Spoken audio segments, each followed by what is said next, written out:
thank you for having us today. Pero formalities aside, may tumatawag pa rin ba sa'yo na Goma? And how do you prefer us to call you, sir? Yeah, just call me Goma. I'm perfectly fine with it. Okay, perfect. Thank you for having us, Goma.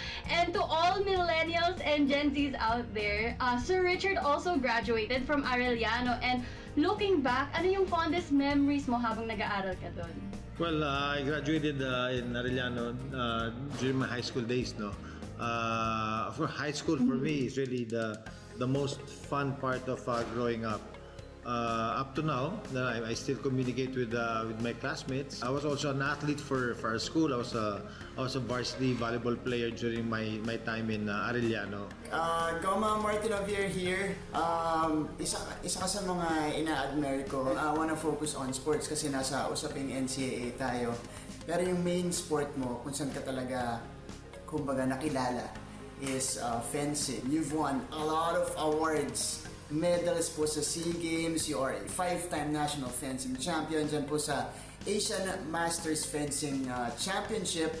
Pero tanong ko muna, sa dami ng tinry nyo, Goma, bakit fencing mo napili mag-focus at saka i-pursue? The time I tried fencing, parang it was second nature to me to play the sport. So I pursued it, and then I joined a lot of local tournaments which qualified me to become part of the national team, and then I was given the chance to participate in at least 5 Southeast Asian games. Every time I carried the national flag, no, going into international competitions. This is the reason why I really help a lot of kids and school children to get into sport, because number one, it teaches them discipline. It takes them away from drugs. The nice part is, if they really excel in their sport, they'll be able to compete for their country. If not, they can compete for their school and become a member of the varsity team. Ganun talaga siguro. If you enjoy something and then it's second nature to you, you really enjoy it. I was a member of the national team for about 17 years, so you can imagine how much I enjoyed it. Yeah, and up to this time, I still fence at least 3 times a week. Dahil nga sa sinabi natin kanina na ang dami na-inspire sa'yo, syempre I'm sure na may mga nagtatanong mga questions throughout their career. I'd like you to share with us, how would you answer these questions pag tinatanong nila sa'yo?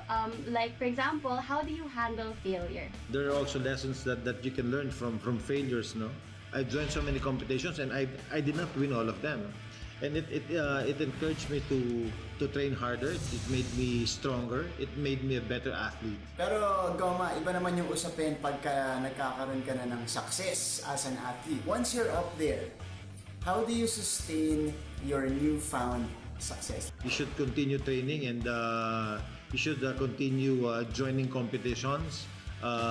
You need to talk a lot to your coach, to your teammates. And you have to keep on learning every day for your sport to get better and to prolong your championship status, no? So from sports, pupunta muna tayo sa inyong personal life. Your YouTube vlog naman is full of delicious recipes. And we heard that every time you buy your ingredients, you're on the practical side. Binibili mo lang yung kung ano lang available. We heard also that you grow herbs in your garden and you use it for cooking. So looking back, saan mo natutunan ng mga ganitong ugali na pagiging practical and resourceful? I learned how to cook through my lola when I was a very young boy.